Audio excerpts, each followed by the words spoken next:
A horned man lets out a blood-curdling scream as a skeletal creature sinks its claws into his face. An endless horde of ghouls and skeletons with glowing red eyes surges forward, overwhelming everything in their path. The battlefield is pure chaos as the undead army tears through the defenders, leaving a trail of destruction. Suddenly, a massive explosion erupts from the fortress gate, wiping out a huge chunk of the monstrous army. In the middle of the blast, two powerful figures clash, their weapons meet, creating a brilliant flash of light. The white-haired swordsman glares, his red eyes burning with intensity as he pours all his strength into the attack. He swings his blade in a powerful arc, but the massive armored opponent meets his strike head-on. Their weapons collide with immense force, sending a shockwave of energy across the battlefield. The warrior continues his furious assault, his blade a blur of silver light against the enemy's defense. Their exchange culminates in a blinding explosion that disintegrates the surrounding undead soldiers. A final beam of energy slams into the ground, cracking the very earth beneath them. The warrior Eds pants heavily. He is impressed, noting that the Knight of Hell is as strong as expected. His opponent is revealed to be a Death Knight, a fearsome undead commander riding a monstrous steed. Ed's attack was so powerful that it left a visible crack on the Death Knight's helmet. However, the armored knight seems completely unfazed, taking a heavy step forward to continue the fight. Another figure in dark armor stands defeated, their shattered helmet lying on the ground beside them. They groan in pain, a malevolent red glow emanating from behind their long flowing hair. As the figure reaches up, a single shocked blue eye appears from behind their hand. The warrior is revealed to be a woman, her expression a mix of surprise and disbelief. She stands alone on the fortress wall, taking a deep breath as she surveys the burning, conquered city below. The Empire's flag tattered and torn flutters quickly against the dark smoky sky. Nearby, a skeletal jaw clatters as a sinister voice declares that he has finally brought this cursed empire to its knees. The mysterious figure stands atop a mountain of bodies, musing that revenge is sweetest after a long wait. He feels immense joy, having finally accomplished a goal he set for himself 1,000 years ago. The villain is the Arch-Lich Dorgo, a skeletal sorcerer who lets out a chilling laugh. The Emperor of Helios, Howard Adele Light, screams in despair, demanding to know why Dorgo slaughtered his people. He calls the Lich a filthy devil, but Dorgo simply finds his angry words to be sweet like a curse. Dorgo asks if he is done talking, and suggests they begin the coronation, stunning the Emperor with his audacity. The Arch-Lich proudly boasts that he has unified the entire continent for the first time in history. He playfully flashes a peace sign, saying it's not too much to be called Emperor now. Emperor Howard grits his teeth in utter despair, completely powerless before the new conqueror. The Arch-Lich turns to his followers, congratulating his Demon Kings and Death Knight on a job well done. With a flick of his wrist, Dorgo orders them to bring him the imperial crown immediately. The crown of the Empire glimmers, a magnificent symbol of ultimate authority and power. The unmasked female warrior now holds the crown, standing dutifully among the other demonic commanders. She then walks forward, ready to present the spoils of war to her skeletal master. The Lich praises her as his most loyal knight, and asks how he should reward her for her great service. The armored woman says nothing, her expression unreadable behind her glowing red eyes. She simply stands there in silence, holding the crown before the Arch-Lich. Dorgo suddenly sneers, calling his own question foolish, and reminding her that she is his slave. He proclaims that serving him is her greatest reward as he carelessly tosses the crown away. But as the crown falls, the Lich looks on with a hint of surprise. The priceless artifact shatters against an invisible barrier surrounding the female knight. The other Demon Kings gasp in shock at this unexpected and blatant act of betrayal. A hand glows with dark energy, revealing the knight's defiant power as she finally makes her move. Realizing the gravity of the situation, the Arch-Lich decides to end this rebellion himself. He unleashes a torrent of green energy, raising the mountain of corpses into a massive undead army. With a single gesture, he commands his newly formed legion to charge and overwhelm the defiant knight. The horrifying army of ghouls and skeletons rushes forward, an unstoppable tide of death and decay. Yet the armored warrior remains perfectly still, calmly watching as the monsters bear down on her. A scarred warrior in dark armor declares he is now moving by his own will, his eyes glowing with newfound determination. The dark figure is shocked, saying he completely erased the warrior's consciousness, but the hero reveals it only seemed that way. He explains explains that he was watching everything, a helpless prisoner trapped inside his own body while the demon was in control. The hooded figure stares at the warrior, seemingly surprised by this unexpected display of defiance. The Lich grins, calling the warrior his greatest masterpiece. He says he will allow him to vent his anger for his achievements, but he clarifies this freedom is temporary, lasting only until he finds a way to regain control of his prized puppet. Unfazed, the warrior unleashes a torrent of attacks, his purple energy clashing against the demonic horde. The Lich watches the chaos unfold, his glowing red eyes tracking every move with cold, detached interest. The hero then unleashes a massive burst of energy, creating a powerful explosion that engulfs all the surrounding demons. The skeletal master is stunned, realizing that his powerful demon kings were all defeated in a single devastating strike. Seeing his elite guard wiped out, the Lich decides to escalate the fight, preparing a new summoning spell. A tide of green energy erupts as he raises a massive army of the dead, filling the battlefield with skeletal soldiers. With a single command, he sends his newly summoned army charging forward to overwhelm the lone warrior. The horde of undead surges toward him, a relentless wave of bone and malice seeking to crush him under its sheer numbers. But the warrior stands his ground, undaunted by the overwhelming odds as the undead army closes in around him. With absolute confidence, she utters a single word, ordering the entire horde to stop in its tracks. Her dark purple aura explodes outwards, forming shadowy wings as she seizes control of the undead. One of her eyes glows with purple light as she clenches her fist, demanding they all surrender to her will. Her power surges through the undead soldiers, overriding their creator's magic and turning them into her puppets. Now under her command, the entire legion turns and charges back towards their former master. The Lich sweats, stammering that this can't be happening as his own army turns against him. He realizes with dread that in his quest for power he has created a monster equal to the gods. Trying to de-escalate, Dorgo says he understands her fury and would feel the same way in her position. He warns her not to celebrate, yet revealing he can just transfer his soul and reclaim control of her. But she grips her sword, explaining that for years her only thought was finding a way to kill him. The Arch-Lich is stunned as the warrior leaps into the air, preparing a devastating sword strike. She reveals she created a new sword technique specifically designed to sever the soul. Dorgo dismisses the idea, thinking there is no way such a powerful technique could truly exist. The knight fires her attack, a brilliant blue beam of energy that looks like a giant sword. As the soul-severing attack barrels towards him, the Lich's confident expression turns serious. He hastily flies backward, managing to dodge the initial beam as it flies past him. Confused, the Lich looks back, noticing the attack seems to have missed him entirely. He scoffs in relief, starting to mock her for her supposed failure. But his words are cut short by a scream of agony as his body starts to disintegrate from the inside out. The warrior watches as a dark vortex appears in the sky where the Lich's soul is being torn apart. From this vortex, a sharp needle of pure soul-destroying energy descends toward the Lich. The undead sorcerer looks up in pure terror, realizing the true nature of her inescapable attack. The dark spike strikes its target, resulting in a blinding explosion of purple energy. After the light fades, the Arch-Lich's lifeless skull falls from the sky. It hits the barren ground with a dull thud, marking the final end of the 1,000-year-old tyrant. The victorious warrior looks down at the Lich's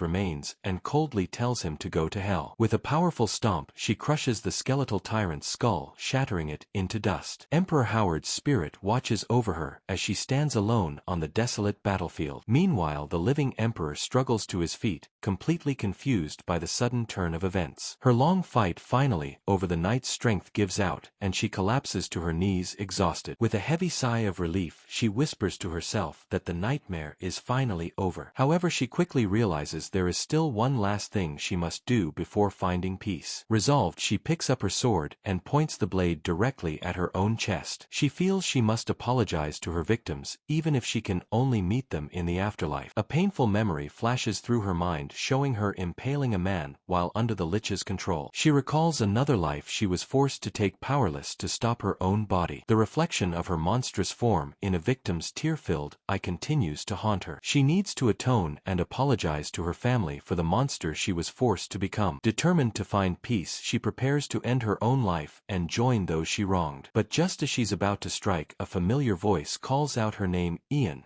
causing her to pause. He hears a woman's voice asking why Damien is sleeping here, expressing her relief. Believing he is dying, the young man thinks he is grateful to see her one last time before his end. However, this fleeting moment of peace is shattered by his utter confusion. He asks why she looks so young. She teases him, wondering if he's trying to get on her good side before their father scolds him. His big sister tells him she'll help, but warns him to get inside soon because it looks like it might rain. As she walks towards a large mansion in the distance, the youth sits up completely bewildered. He's certain that he remembers destroying this exact mansion with his own hands during the war. Looking at his young, unmarked hands, he starts to wonder if this is all just a dream. A memory of the lich about to kill him flashes in his mind, making him question if that was the dream instead. His eyes drift down to a simple thorny stick resting in the grass nearby. He knows he has to test his reality, and believes he will find out the truth soon enough. The young man picks up the stick, which has a single green leaf sprouting from its side. He approaches a large boulder, noting that the stick's weight and shape feel just right for what he has in mind. Gripping the branch like a sword, his expression turns deadly serious, just like the warrior he once was. With a powerful swing, he strikes the rock, channeling his forgotten sword techniques through the simple stick. The simple stick shatters upon impact, but not before leaving a deep crack in the massive boulder. The young man stares in shock, his eyes wide with disbelief at the impossible result. He stumbles back a step, still holding the broken stick, looking at the damage he caused. A wide, almost crazed grin spreads across his face as he whispers to himself that this is insane. The crack he made spiderwebs across the boulder's surface, a testament to his hidden power. A moment later, the entire rock explodes into a shower of fragments, releasing a faint blue aura around him. Damien begins to chuckle softly, his body trembling with the overwhelming mix of shock and excitement. His quiet laugh grows louder, echoing his disbelief at this newfound reality. Finally, he throws his head back and lets out a manic, joyous laugh, releasing years of pent-up suffering. His emotional outburst leaves him drained, and he collapses to his knees amidst the rubble. As if on cue, the rain begins to fall, and the youth clenches his fist in determination. He looks up, letting the cold rain wash over him, as the truth finally begins to sink in. Overwhelmed, he clutches his soaked shirt, his body trembling with a wave of intense emotion. A single tear falls from his eye as he realizes with absolute certainty that this is not a dream. He weeps with relief, finally accepting that he has truly returned to the past with a second chance. He remembers his past life, where his only talent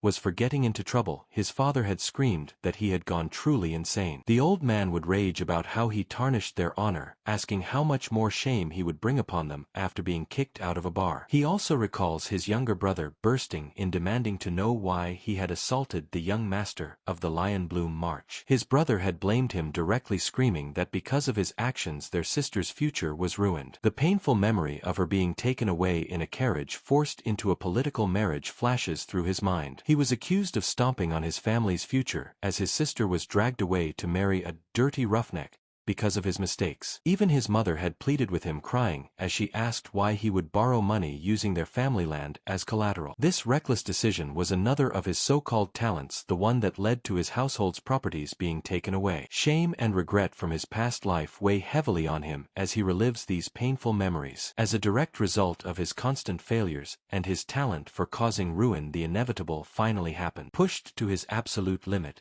his father had roared at him with pure rage, ordering him to leave their home for good. He remembers walking away disowned and alone, leaving his heartbroken father to despair at his desk. But as he was about to leave for good, his sister's gentle voice called out his name, making him stop. She stood there, offering him a small bag of money, a final gesture of kindness before he left. With a sad but warm smile, she told him that no matter what, he had to be happy. He is flooded with guilt, remembering that his sister's life was ruined because of him, yet she still wished him happiness. In the painful memory, he recalls hesitantly reaching for the bag of money she offered, a final act of her love. But overwhelmed by shame and self-loathing, he slapped her hand away, refusing to accept her sacrifice. He then fled the house like a coward, leaving his sister to watch as he ran away from his family forever. As the young man ran blindly through the wilderness, the crushing weight of his mistakes finally settled in. In that moment of utter desperation, he understood the true meaning of guilt and shame for the very first time. Back in the past, the sunshine struck the wet leaves, a stark contrast to his dark memories. Damien kneels on the damp earth, his mind racing as he tries to understand how he could have returned. He remembers his dying wish was to apologize but never imagined he would actually be sent back in time. The sunbreak struck the clouds, casting heavenly rays down upon the clearing. Looking up at the sky, he can't help but wonder if this second chance is some kind of divine miracle. He stares at his hand, feeling a faint tingling sensation, a remnant of the power he just used. He confirms his suspicions.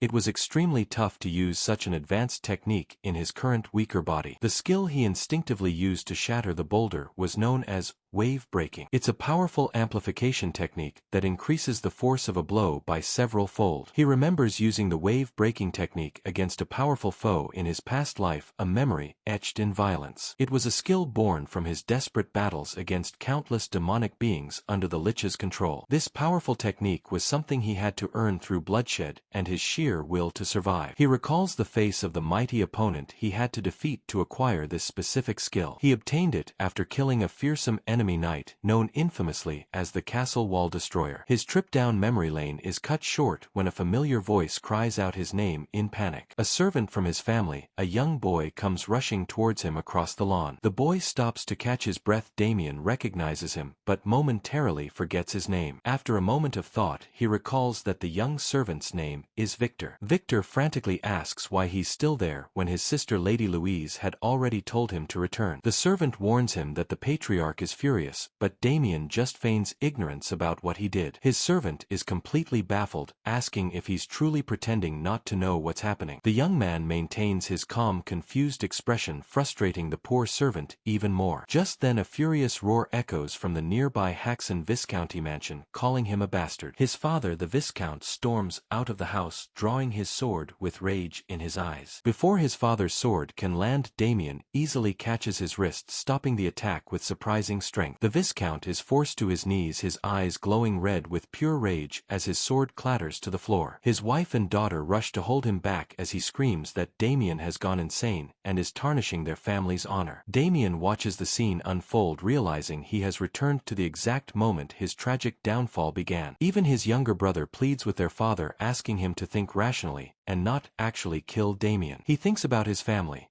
His father Paul, his mother Marilda, and his sister Louise. It's been so long. Overcome with nostalgia, the young man whispers that he missed this, leaving his family utterly baffled. A single tear rolls down his cheek, which his mother and sister mistake for sadness from their father's harsh words. Regaining his composure, the Viscount clears his throat and sternly demands to hear Damien's excuses. But the youth simply replies that he has none, a response that catches his father completely off guard. The old man is visibly shocked, unable to process his son's uncharacteristically direct answer. He comments that this is unlike Damien, who is always pathetic and full of excuses to defend himself. Damien then bows his head, admitting that he sullied the Haxon Viscounty's honor through his mistake. Though still angry, the Viscount seems slightly disarmed, but says he won't just let this go. Before his father can finish, Damien cuts him off, bowing deeply and vowing that he will make up for it. Damien firmly states that he will fix the mistakes he has made, showing a newfound resolve. He then turns to leave the mansion, promising that he will return afterwards to be properly punished. With a confident smirk, the young man assures them he will accept the consequences when he gets back. His entire family, including his father, mother, and sister, is left completely speechless by his bizarre behavior. The Viscount can only wonder if his son hit his head too hard during the fight at the bar. Following this strange confrontation,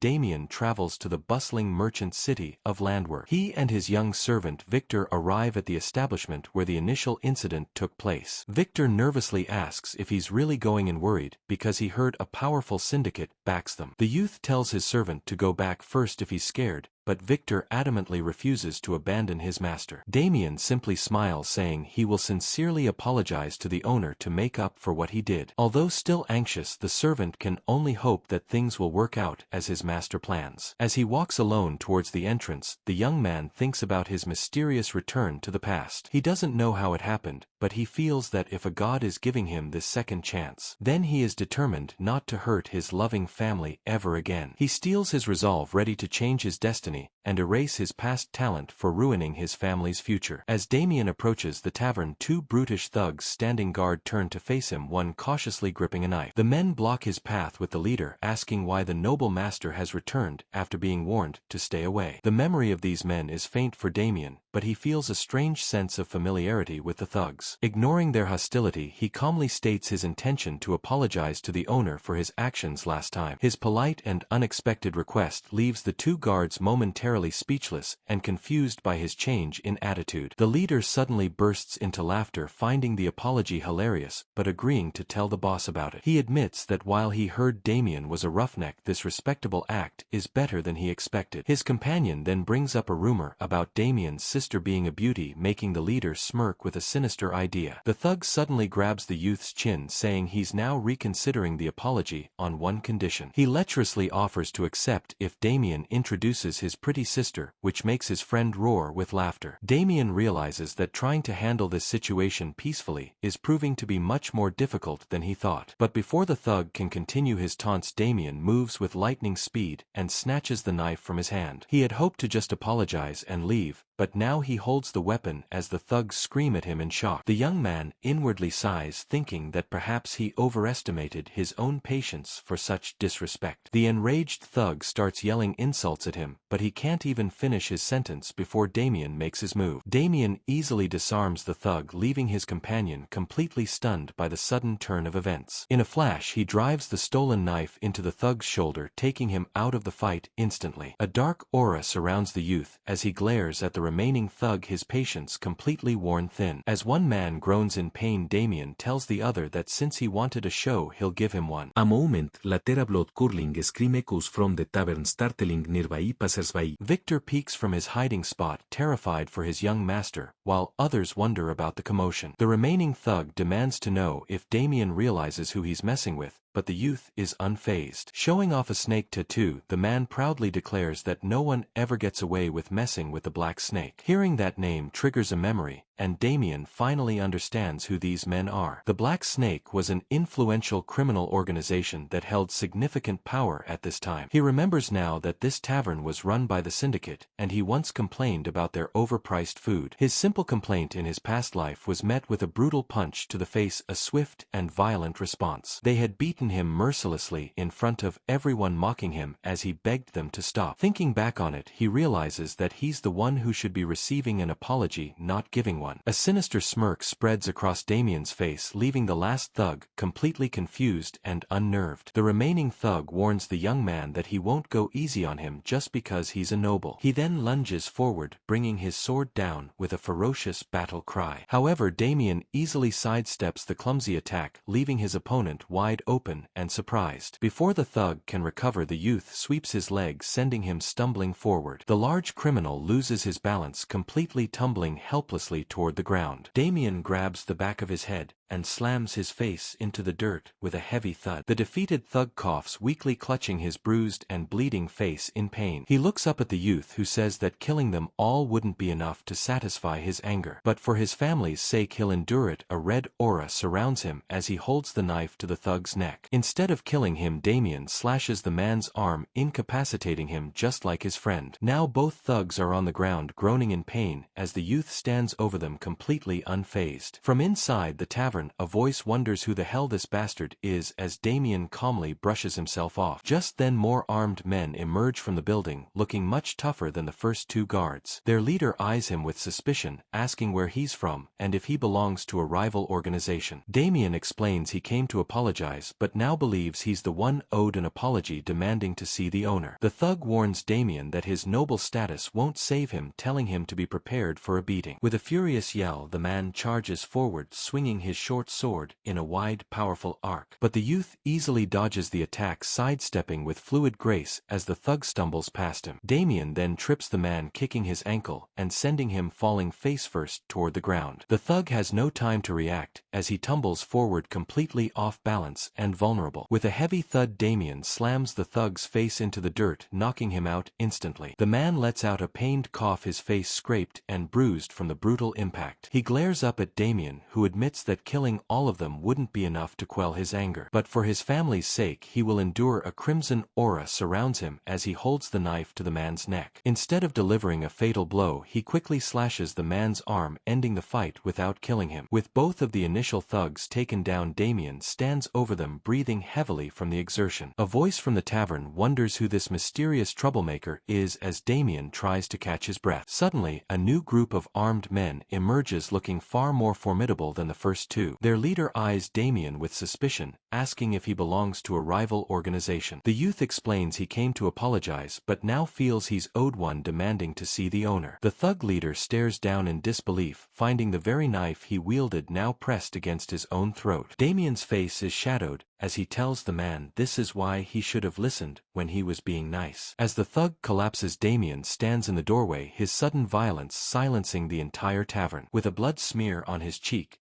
he holds the knife with cold resolve, his golden eyes scanning the room. Panic finally erupts as the patrons scream and flee, a young boy crying for his mother as he runs for safety. Once the tavern is empty, Damien notes that the nuisances are gone and calmly walks further inside. An older man appears on the second-floor balcony, demanding to know the reason for all the commotion. The bar owner Anderson Holm leans on his cane and angrily asks what happened to his guards. The youth coolly replies that if he means the men outside, he has already dealt with them. The owner is shocked, catching a glimpse of a defeated thug and realizing this boy took down Black Snake members. He asks who dares to make a mess in his establishment, and the youth introduces himself as Damien Haxon. Damien clarifies he's not here to fight, but to receive an apology, leaving the owner completely baffled. He explains that this tavern is too overpriced, and when he complained, Anderson's men beat him senseless. Because of that incident, the whole town started seeing him as nothing more than a drunken troublemaker. With a dark expression, he concludes that this single event cost him and his family far too much. The bar owner scoffs at Damien's demands mockingly, asking if he's perhaps talking about honor. He continues his taunts with a sneer, saying that from what he's heard, the Haxon family has no honor left to lose. Anderson calls him a foolish noble, raising his cane as if to strike him down. He dismisses the idea of apologizing and instead demands that Damien pay for messing up his business. A dark smirk appears on the youth's face. He says he was going to forgive him if he'd apologized at once. But since the tavern owner is willing to play rough, Damien decides he will happily oblige. In a sudden burst of speed, the young noble leaps high into the air, vaulting directly toward the second floor. He declares that the owner will also pay for the insults he just spouted, his knife ready to strike. With a dark purple aura glowing in his eyes, Damien closes in on the shocked tavern owner. The youth lands gracefully on the second floor, his movements impossibly fast and silent. He rushes towards Anderson, ready to teach the old man a painful lesson for his arrogance. But just as he is about to attack, a mysterious winged figure suddenly appears, intercepting his strike. Damien is stopped cold by a strange blue energy, surprised by this unexpected interference. The cloaked figure stands protectively in front of the owner, forcing the youth back onto the ground floor. Anderson greets his savior with relief, calling him Sir Ted, and saying he made it just in time. Damien grips the knife, commenting that his opponent's appearance is quite surprising. He tells the cloaked figure that he doesn't seem like someone who would be hired for a place like this. The youth's eyes narrow as he asks why a powerful knight would be working in such a shady tavern. The mysterious figure Ted glares back, his red eyes burning with hostility under his dark hood. Knights are noble warriors who walk the path of martial arts, dedicating their entire lives to it. They are assigned ranks based on their skill level, ranging from trainee to apprentice to official knight. Official knights are those who can freely wield aura, coating their weapons in powerful energy. They are said to be transcendent beings capable of cutting down mountains and slicing through castle walls. Anderson lets out a maniacal laugh, feeling completely safe with his powerful bodyguard present. He proudly boasts that Ted is an apprentice knight who is very close to the boss of the Black Snake. Damien looks up at the balcony, noting that his opponent is only an apprentice knight. He smirks, realizing that this explains the faint aura he sensed when the knight first appeared. Ted is shocked, wondering how Damien could have sensed his aura when he hadn't even materialized it yet. The young noble strokes his chin thoughtfully, saying he understands why such a person works here. He reveals that Ted was kicked out for lacking talent, so the owner offers to pay him to take care of the troublemaker. Hearing Damien's taunts, Ted grits his teeth in rage. The word apprentice echoing in his mind. The floor cracks beneath his feet as he prepares to unleash his fury on the young noble. Vowing to rip his mouth apart, the knight leaps from the balcony, sword aimed directly at Damien. The youth calmly watches the attack, his expression unreadable as the blade comes closer. Ted brings his sword down with immense force, but Damien easily sidesteps and lets it crash into the floor. The knight lands gracefully, immediately turning to face his opponent, who seems completely unfazed. He notes that Damien is quite skilled for a mere noble, with sharp attacks and wide movements. With his eyes glowing, Ted unleashes a flurry of aura-infused strikes, trying to overwhelm the young man. Damien expertly dodges each attack, weaving through the powerful slashes with ease. He feels himself nearing his limit, knowing his current young body can't keep this up for much longer. Enraged by his failed attacks, the knight challenges Damien, asking if he can dodge his next move. Ted gathers his aura, preparing to unleash a much more powerful and devastating attack. Damien's eyes narrow as he recognizes the familiar build-up of energy,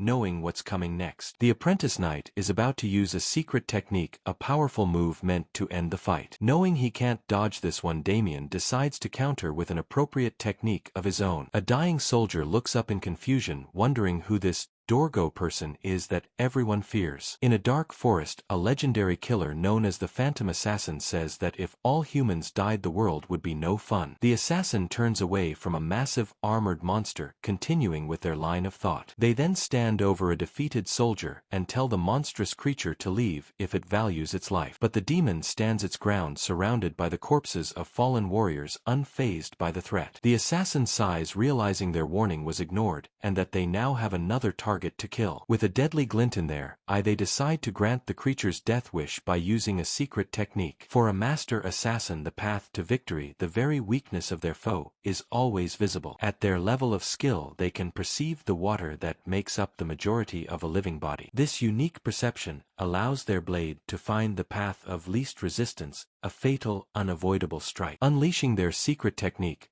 Blade of Death, they can slice through any human with even a wooden stick. The armored monster is instantly bisected, but the assassin simply clicks their tongue in disappointment. But just as they turn away, the assassin's eyes widen in absolute shock and disbelief. Gory, fleshy tendrils suddenly erupt from the severed corpse surrounding the stunned killer. The monster regenerates before their very eyes, leaving the assassin to wonder how it's even possible. In the dark forest, the assassin looks on in horror, realizing their foe must be an undead creature. Back in the tavern, Damien activates his own secret technique, one that counters his opponent's move. He uses the Blade of Death, manipulating the water within the knight's body to create an opening. The apprentice knight is stunned as the youth unleashes a powerful counterattack with impossible speed. With eyes bleeding from the strain, the knight screams in agony, unable to comprehend how Damien used his technique. His last thoughts are of pure disbelief as he feels his life slipping away from the fatal blow. The failed knight collapses to the floor, dead, a clean stab wound through his heart. Damien reflects that it's always the same. His enemies never believe what killed them in the end. After becoming a Death Knight, he gained a powerful ability to absorb the skills of his fallen foes. With this power, he can make any enemy's abilities and techniques his own, growing stronger with each kill. Anderson watches from the balcony, letting out a terrified shriek as his powerful bodyguard is defeated. The bar owner trembles in fear, realizing he is now completely at the mercy of this monstrously strong noble. Sweat pours down his face as he understands the gravity of the situation he's in. Without any other option, Anderson drops to the ground and begs for forgiveness, apologizing for dishonoring him. He offers Damien a chest full of treasure as compensation, but the youth seems unimpressed. Damien glances over his shoulder, telling someone to come inside and pack up the treasure. He calls for Victor, who nervously peeks out from his hiding spot, startled by his master's voice. The young servant quickly gathers all the gold and jewels, still in disbelief at what he just witnessed. Victor wonders when his young master learned such incredible sword techniques, completely baffled by his transformation. As they leave, the terrified tavern owner and his injured men bow deeply, wishing them a safe journey. Victor is ecstatic, exclaiming that he's never seen so much money in his entire life. But Anderson glares at their retreating backs, vowing to get everything back from the brat who humiliated him. He grits his teeth, planning to report this to the boss of the Black Snake to get his revenge. But a sudden sharp pain shoots through his head as Damien appears behind him, using the Blade of Death once more. With cold eyes, the youth tells him to deliver a message to the Black Snake,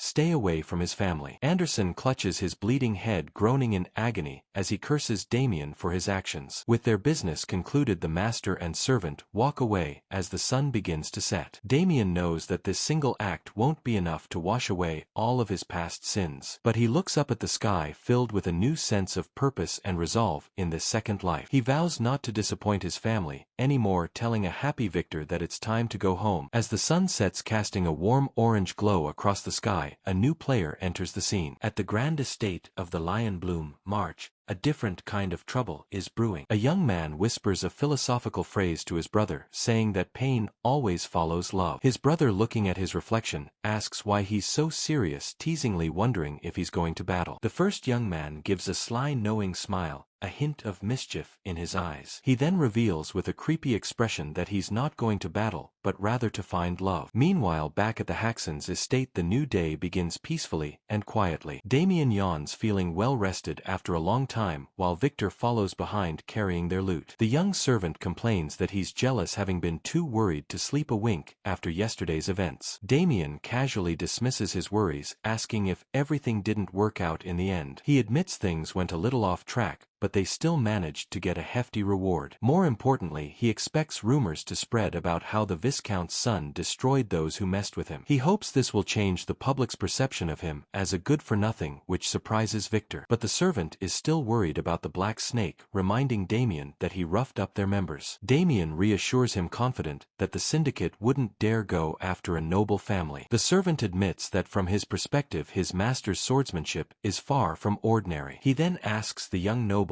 when he even learned how to use a sword with such skill. Damien evasively claims he just trained from time to time, but Victor gives him a skeptical look. Suddenly, a furious voice roars his name, echoing through the halls of the estate. His father storms down the corridor toward him, his face a mask of pure rage, with his mother close behind. The Viscount screams at his son, demanding to know where he was all day and if he caused trouble again. He grabs the youth by the collar, shaking him furiously as his wife pleads for him to calm down. Damien calmly reassures his father, promising he took care of everything, and asks Victor to show him. At his command, the servant empties his bag, revealing a mountain of gold and treasure that stuns his parents. His mother faints from the shock as Damien explains he cleared up a misunderstanding and received this as an apology. The Viscount, holding his unconscious wife, still can't believe it and asks if this is really the truth. Damien tells him to ask Victor if he has doubts, since the servant was there to witness everything. He gives his loyal servant a subtle wink, silently telling him to play along with the story. Victor nervously confirms the tale, and with his wife's urging, the Viscount finally seems convinced. His mother says she's proud of him, while Victor looks at his master with newfound respect and admiration. Damien lets out a warm, genuine smile, feeling a sense of peace he hasn't felt in a very long time. But a familiar voice playfully teases him in his mind, calling him a compulsive liar for his wild story. The next day the sun shines brightly as the young noble begins a new intense training regimen. He pushes himself hard, running along the edge of a steep cliff to build up his endurance. After just a short run, he's already exhausted, leaning against a tree to catch his breath. He feels frustrated, knowing his current weak body is holding him back from what he needs to do. Still, he came prepared. The youth reaches into his pocket,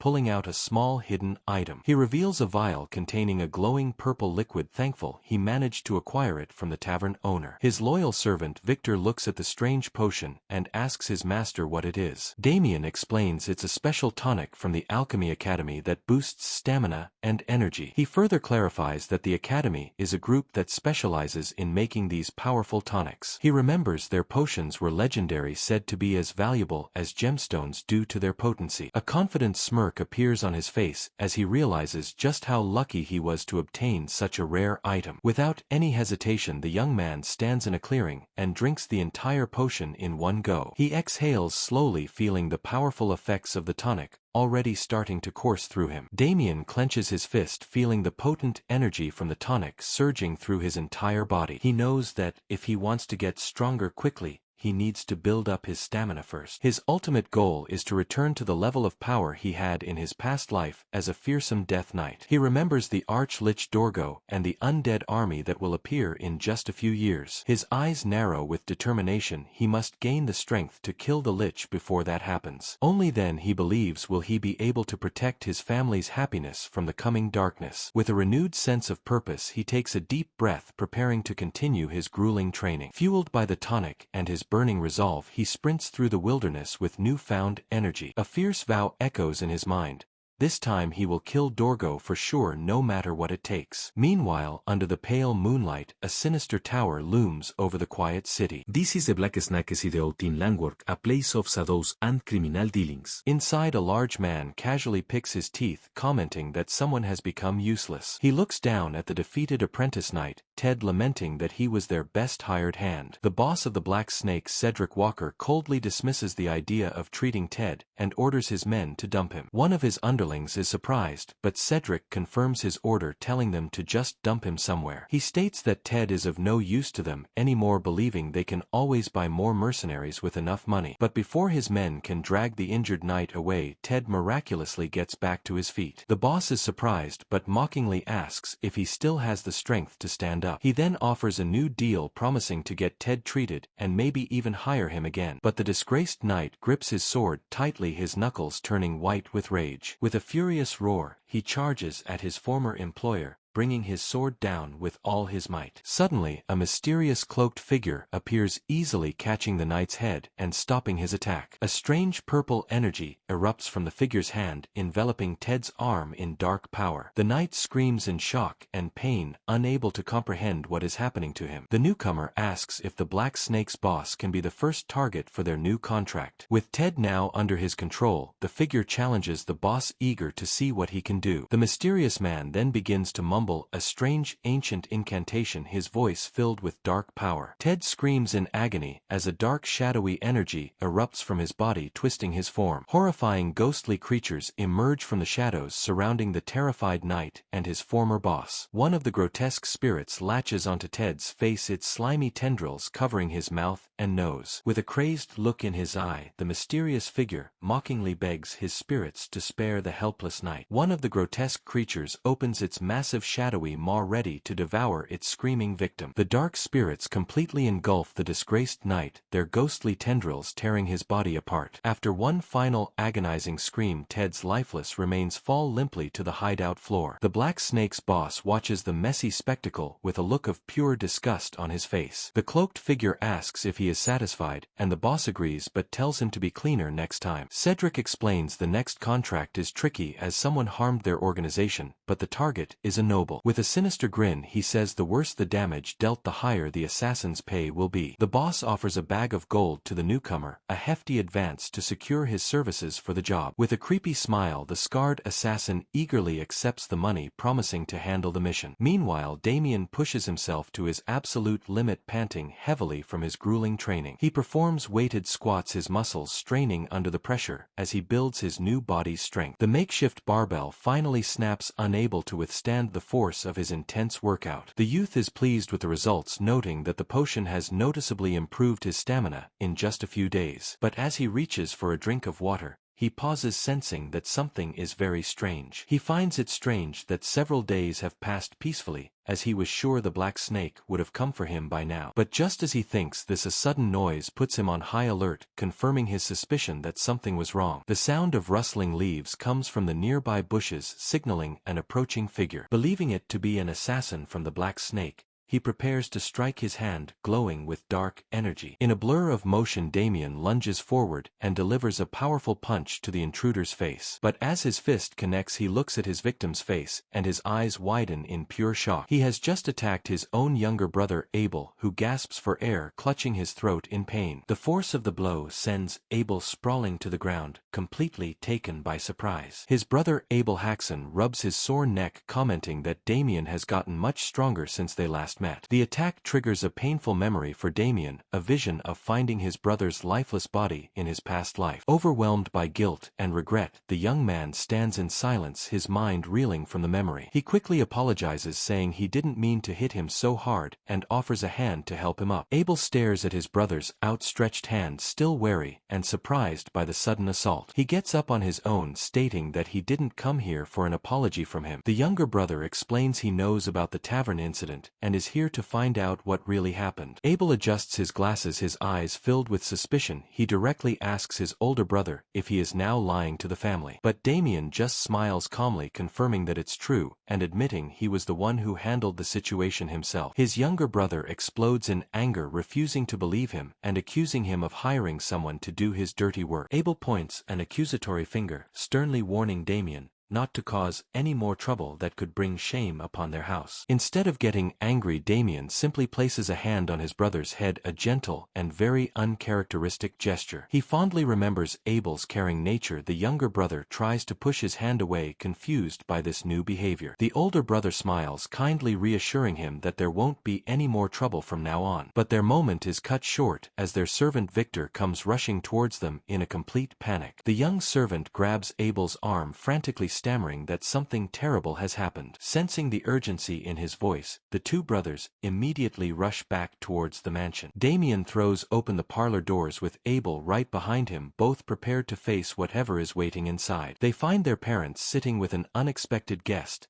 the young master of the powerful Lion Bloom March. The guest sips his tea, casually, looking completely at ease as he enjoys a slice of cake with their parents. He greets Damien with a sly smile, saying his timing is perfect, as he was just recounting the events at the banquet hall. Damien inwardly curses, realizing with a jolt that he's already messed with this guy, the key to his family's past ruin. The young noble Eowyn Lion Bloom smirks at Damien, asking if he remembers what happened at the last party. A flashback shows Damien angrily demanding to know what Eowyn just said, clearly offended by his words. In the memory, Eowyn dismisses his anger, offering a fake apology if he was somehow offended. Damien recalls how the other noble had mocked his family and made fun of his eyes, all while claiming it was nothing. Eowyn had then whispered, provocatively twisting his words and daring him to do something about it. In his past life, he had watched in horror as Eowyn violently grabbed Louise's hair, berating her for her defiance. Then, with a confident grin, Damien holds up a dinner fork, claiming it will be more than enough for his opponent. Eowyn stares in complete disbelief at the dinner fork, utterly baffled by his opponent's choice of weapon. Damien's family watches in shock. His father is furious, while his mother and sister look faint with worry. Suddenly, the Lion Bloom heir bursts into loud laughter, echoing across the courtyard. He grins mockingly, thinking Damien must have gone completely mad with fear to pull such a stunt. Despite this, he warns that he won't go easy on him, and immediately charges forward, sword ready. The noble swings his blade, but Damien gracefully dodges the attack with a swift kick. Eowyn's eyes widen in surprise for a moment, shocked that his opponent managed to evade the blow. Unfazed, he channels a powerful red energy into his sword, preparing for a much stronger attack. With a furious roar, he unleashes his family's signature technique, the Lion's Roar Fierce Sword. A massive wave of red energy shaped like a lion's head surges directly towards Damien. The powerful blast carves a deep trench into the ground, narrowly missing Damien as he dodges aside. The young man stands calmly amidst the destruction, completely untouched by the devastating attack. Eowyn and Damien's father are speechless, wondering how he could possibly be unharmed after such a display. The noble stares in disbelief, realizing that in a split second Damien dodged all of his moves. Damien smirks, thinking that his recent training has paid off, as he has already analyzed the Lion Bloom sword style. Damien remembers fighting Michael Lion Bloom, Eowyn's brother, in a fierce battle before his regression. He tells the noble that he is far below his brother's level, which only enrages his opponent further. Eowyn is briefly confused by the comment, but his anger quickly takes over once again. Dismissing the dodge as luck, he charges again, this time imbuing his sword with a powerful red aura. In response, Damien stomps his foot, kicking up dust as he prepares to counter the incoming attack. He remembers a similar battle from his past life, facing an overwhelming opponent with a blade held high. The young man decides that in this situation using a sword saint's technique would be the best choice. As their powers collide, a massive explosion of light and energy erupts between the two fighters. Abel and Louise watch in complete shock, stunned by the sheer force of their brother's counterattack. The smoke clears to reveal Damien's fork has perfectly blocked the noble's powerful sword strike. Eowyn stares in utter disbelief, unable to comprehend how a simple utensil stopped his blade. Damien channels a purple aura down the fork, sliding it effortlessly along the length of his rival's sword. He then unleashes his secret technique, the 10,000 flows return to origin, a move of immense power. The Lion Bloom heir realizes his defeat, is certain, bracing himself for the inevitable final blow. With glowing red eyes, Damien lunges forward, aiming the fork for a decisive strike. The fork stops just short of Eowyn's throat, its sharp prongs gleaming under the setting sun. Damien had lunged forward with fierce intent, his glowing eyes signaling the end of the fight. The metal tip presses into his rival's skin, a clear demonstration of his complete and total victory. His siblings Louise and Abel watch with wide eyes, completely stunned by the outcome of the duel. Damien's parents are equally shocked, their mouths hanging open as they stare at the scene before them. One of the Lion Bloom knights cries out in panic, yelling for his young master, who is now defeated. A single drop of blood appears where the fork touches the noble's neck, held steady by Damien's hand. Eowyn lets out a cry of pain and terror, stumbling backward and collapsing onto the dusty ground. Damien thinks that while death is deserved, he will spare him for the sake of his family. He looms over the fallen noble, asking if he has any complaints about the duel's clear outcome. Eowyn glares up from the ground, his face twisted with rage, as Damien reminds him of their promise. With a cold and final tone, he tells the disgraced noble to get lost and leave his family alone. Sometime later, the Haxon family enjoys a peaceful meal together around the dinner table. Damien finishes eating and sets his fork down, politely thanking everyone for the dinner. He then stands up from his seat, announcing to his father that he is leaving for his morning training. His father watches silently as the young man leaves the dining room after finishing his meal. Back at the table, the rest of the family continues to eat, though the atmosphere is a bit tense. Damien's mother turns to her husband, asking if he plans to question their son about yesterday's events. Abel is still shocked, unable to believe his weak brother defeated Eowyn. His father notices, wondering about it. The family patriarch decides against it, telling them to pretend they know nothing. He trusts his son to explain in time. He then tries to lighten the mood, telling Abel to compose himself while offering his wife a piece of meat. Internally, however, the father admits that he is also dying of curiosity about his son's change. He feels he must feign ignorance because, despite being his son, Damien's new aura is terrifying. Meanwhile, Damien prepares for his training, strapping heavy kg sandbags to his ankles. With the weights secured, he gets ready to head outside and begin his intense physical regimen. Just as he is about to leave, a voice calls his name, stopping him right before the door. He turns around to see his sister Louise holding a practice sword, relieved that she caught him. She hesitates for a moment, trying to find the words to ask him about the duel from yesterday. Seeing her expression, Damien realizes he should be the one to apologize for what happened. He bows deeply to his sister, apologizing for his rash actions and for putting her in a difficult spot. He continues his heartfelt apology, but his sister quickly tells him that's not why she is here. The young woman gently places a hand on his shoulder, urging him to stop bowing and stand up straight. She looks at her brother, explaining that she actually wanted to thank him for his actions. Louise confesses that she was terrified, and deep down she never wanted to go with the arrogant noble. Damien listens intently, finally understanding the true extent of his sister's fear and sacrifice. She recalls how he stood up for her, feeling both sorry for the trouble, but also incredibly happy and proud. With tears of relief and gratitude streaming down her face, she sincerely thanks him for everything. A wave of emotion washes over the young man as he sees his sister's genuine happy expression. He smiles softly, trying to explain that he is the one who should be thanking her instead. The youth tells her that he has always been grateful for her support throughout his entire life. Louise looks a little confused by his words, but he just dismisses it and prepares to leave. As he turns to go, his sister calls out his name, telling him to take something with him. She holds out their father's most prized possession, a special practice weapon for his training. She explains that their father may not show it, but his love and worry for him are second to none. Then she mimics their father, saying a baron shouldn't resort to using a fork in a duel. Damien grips the hilt of the new practice weapon, feeling its perfect weight and balance in his hands. He gives the blade a confident swing, a slight smirk on his face, as he examines its fine craftsmanship. The young man silently thanks his father, feeling a deep sense of gratitude for the unexpected gift. Holding the weapon, he bows his head, filled with a renewed sense of determination for his training. Meanwhile, back inside the mansion, his father suddenly feels an unexplainable chill run down his spine. That night, under the light of a full moon, a sinister purple energy creeps towards the Haxon estate. Two guards stand watch at the front gate, one yawning so widely his companion teases him about it. Unseen by the tired guards, the strange purple aura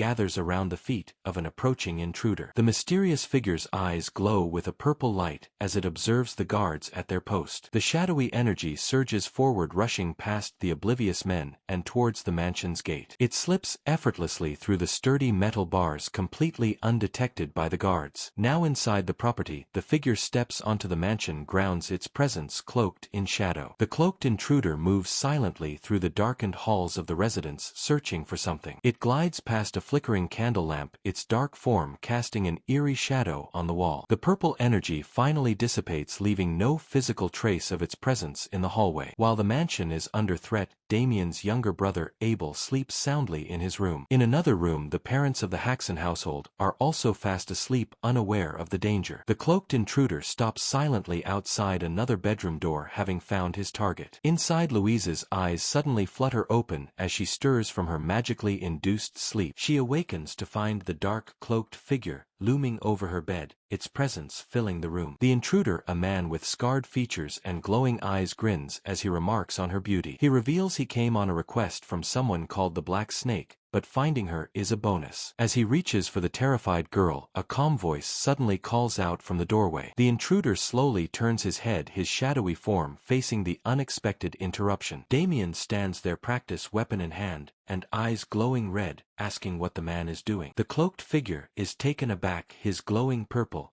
eye widening in surprise at the sight of the youth. Damien's cold gaze is fixed on the intruder, his question hanging in the tense, silent air. The youth explains he felt a strange energy and came to check, confirming a weirdo is here. The intruder is shocked, wondering why his sleep magic failed on this boy who approached without being sensed. Frustrated and annoyed, the stranger gathers purple energy in his hand, preparing to attack Damien. The intruder unleashes a powerful beam of purple energy, aiming directly at the young man. Damien raises his practice sword, deflecting the magical blast in a flash of light and splintered wood. The cloaked man glares at him furiously, demanding to know who this unexpected punk is. The youth retorts that he should be the one asking questions, as this is his house. The intruder then asks if he is Damien Haxon. With his eyes glowing, Damien demands the intruder explain himself and his intentions with his sister. Just then, voices cry out from the hallway, alerted by the noise coming from Louise's bedroom. The intruder hears banging on the door and realizes the servants have been woken by the explosion. He decides it's too risky to be seen, and with no other choice cloaks himself in dark energy to escape. As the purple shadow begins to move, Damien shouts, ordering the mysterious figure to stop right there. But the intruder leaps out of the window as a swirling mass of dark energy vanishing into the night. The shadowy form dissolves into the branches of a nearby tree, seemingly disappearing without a trace. Damien peers out the broken window, thinking he lost him, but then spots a remnant of the purple energy. Suddenly his eyes widen as he senses a familiar energy signature from somewhere else on the property. He recognizes the intruder's distinct aura,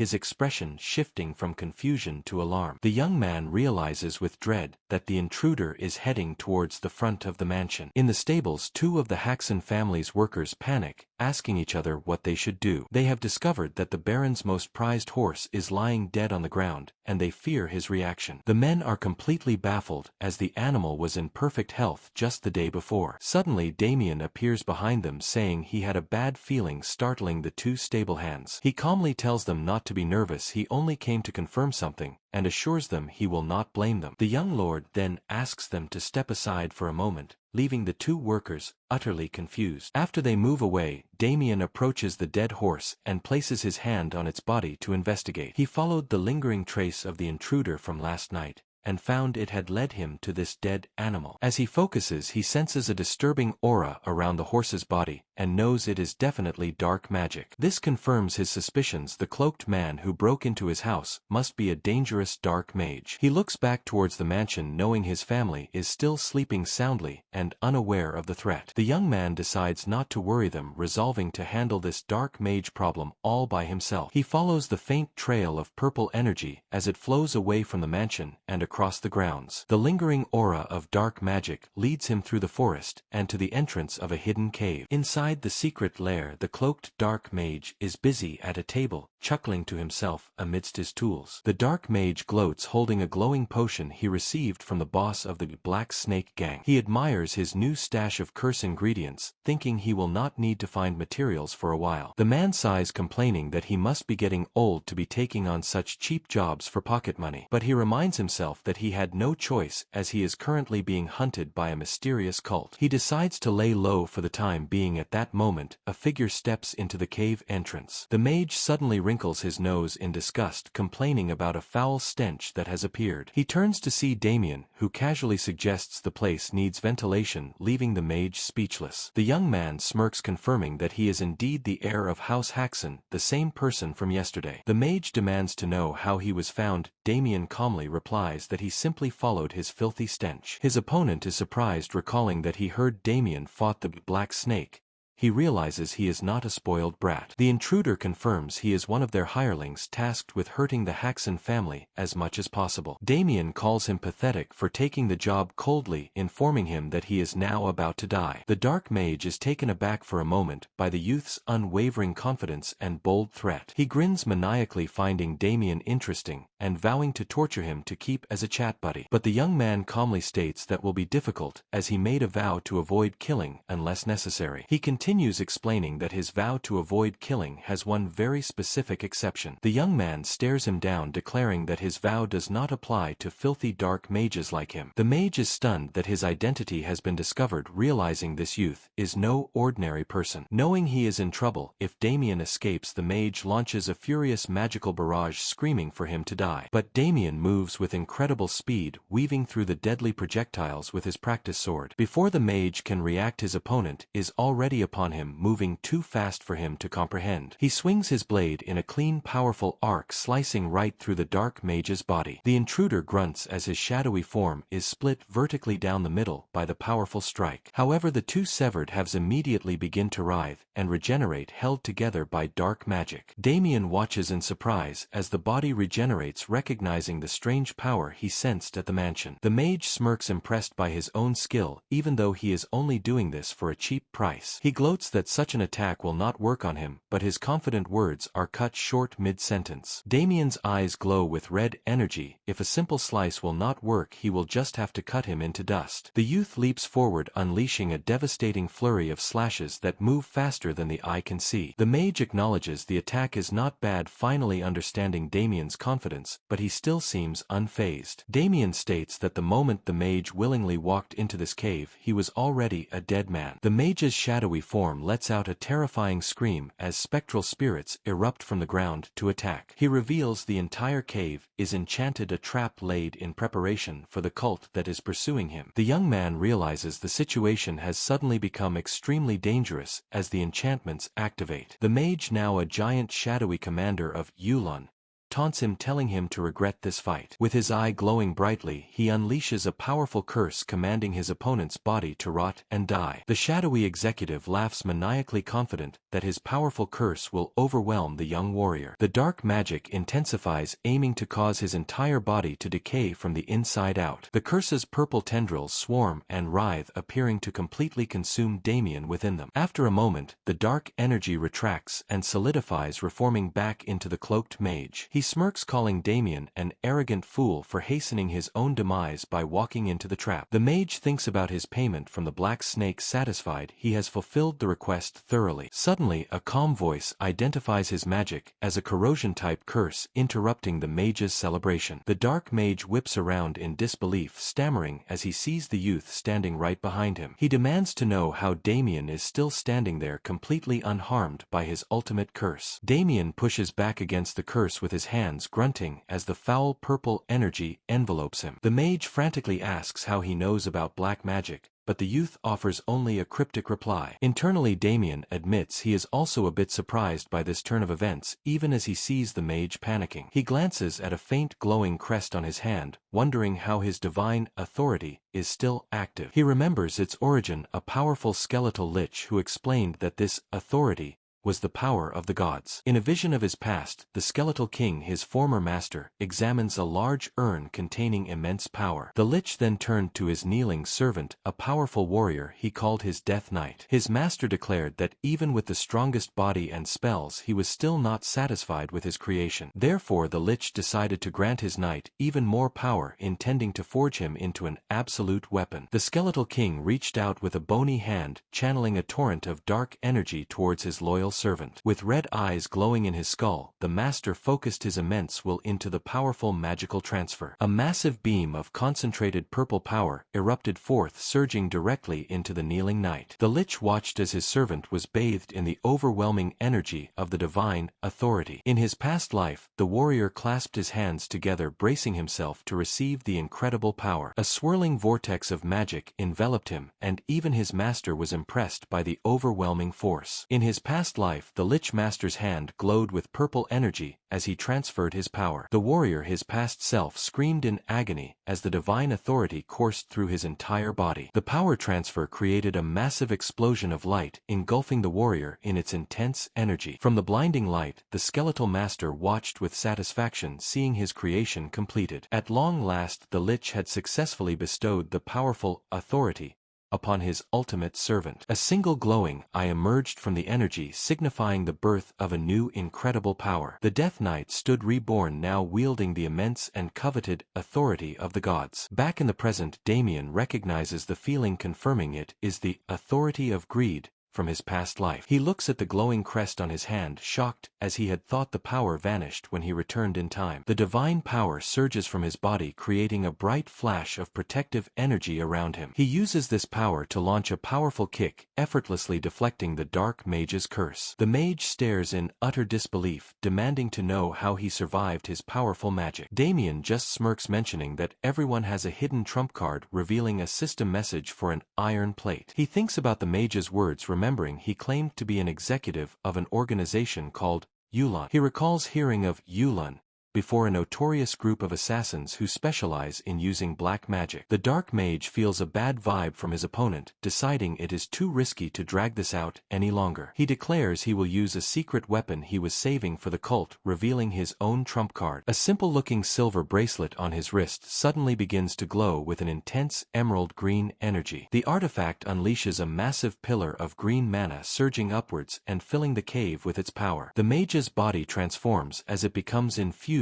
with the tremendous energy from the magical bracelet. Dark markings spread across his face, and his eyes begin to glow with a menacing, otherworldly light. Damien kneels, bracing himself as he senses the incredible amount of dark mana now pouring from his opponent. He realizes the bracelet must be a powerful artifact designed to store and conceal vast amounts of mana. A monstrous spectral beast forms behind the mage, who boasts that Damien cannot possibly handle this power. The mage roars, gathering the energy to unleash a final attack and calls the eternal flames of hell. The giant spectral beast opens its massive jaws, preparing to swallow the young warrior whole. A devastating beam of concentrated green flames shoots from the creature's mouth, rushing towards Damien. The cave is filled with the swirling green flames as the powerful attack engulfs its target completely. The mage smiles confidently, declaring that it is over, and that his victim will now burn for eternity. But from within the inferno, Damien's calm voice tells the stunned mage that he is seriously mistaken. The dark mage stammers in disbelief as Damien explains that the authority of greed